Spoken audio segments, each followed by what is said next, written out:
We've all been pretty spoiled here at Cedar Creek Cottage. This is the first cottage on the Green Gully Walk here in the Oxley Wild Rivers National Park, and this is the poshest of them all.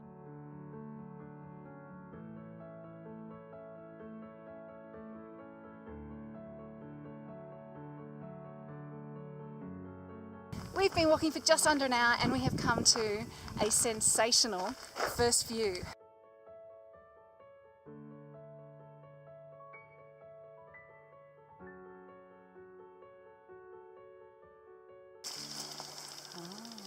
So you can make shoelaces out of it? Yeah, it's just got notoriously tough bark.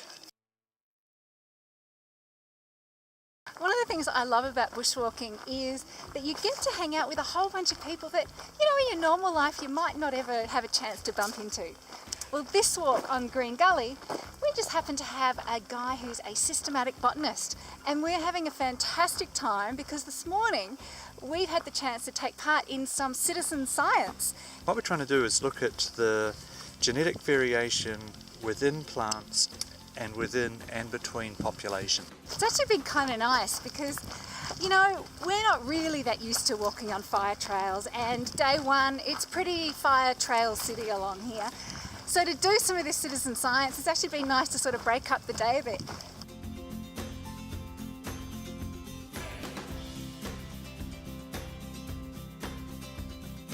Yay! Hut number 2, Bird's Nest Hut. Been on fire trail all day, so it's nice to stop. We've got here just after 2 o'clock and we're going to have lunch. Settle in for the night. Some gorgeous artwork. That's our cooking facilities.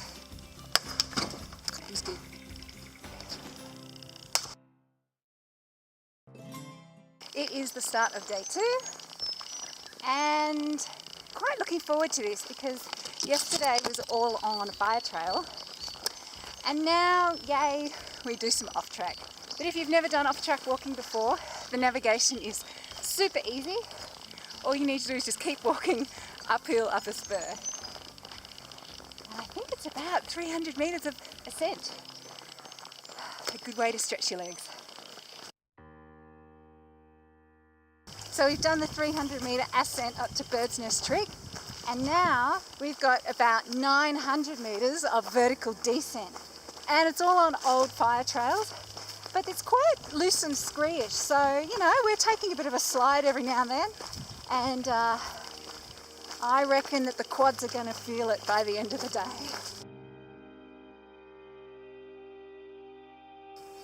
And this is what it's all about. This is a cracking spot. It's Green Gully Lookout, and I kind of felt like I was needing a bit of a view, a bit of a vista over something, because even though you suspect that the gullies and the valleys all around you are going to be amazing, you can't really see them until this point, sort of midway through day 2. And it certainly makes up for it.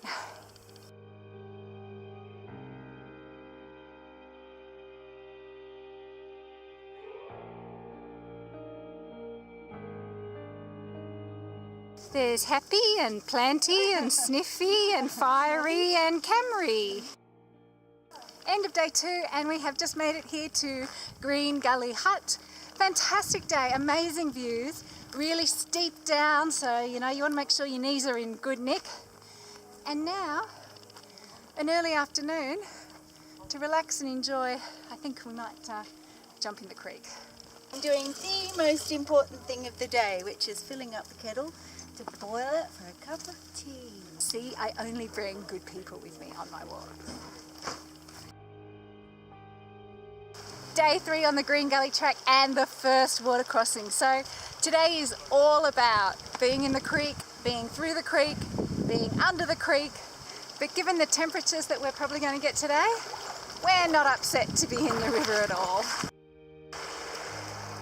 Oh, yes!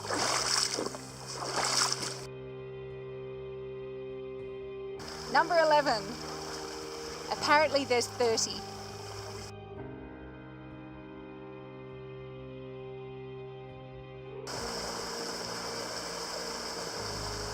We're about 300 metres shy of the Green Gully Canyon, and we read the interp that was in the hut last night, the information there, and it did say there was some colonies of rock wallabies along here, and we've just spotted one here at morning tea.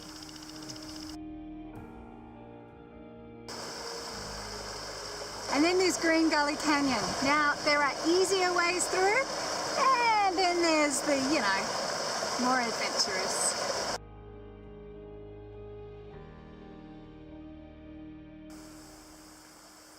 You can see carefully up here, full of native bee nests. Hundreds, maybe thousands of them.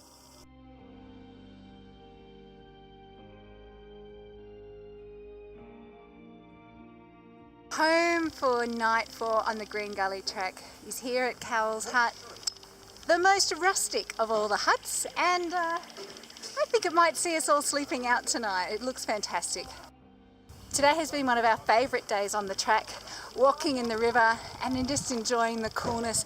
Lots of rock wallabies and lots of places just to sit back, relax and have a bit of a snooze. The final day on the Green Gully Track here in the Oxley Wild Rivers National Park, and again a stunning day, and we have a really big climb ahead of us.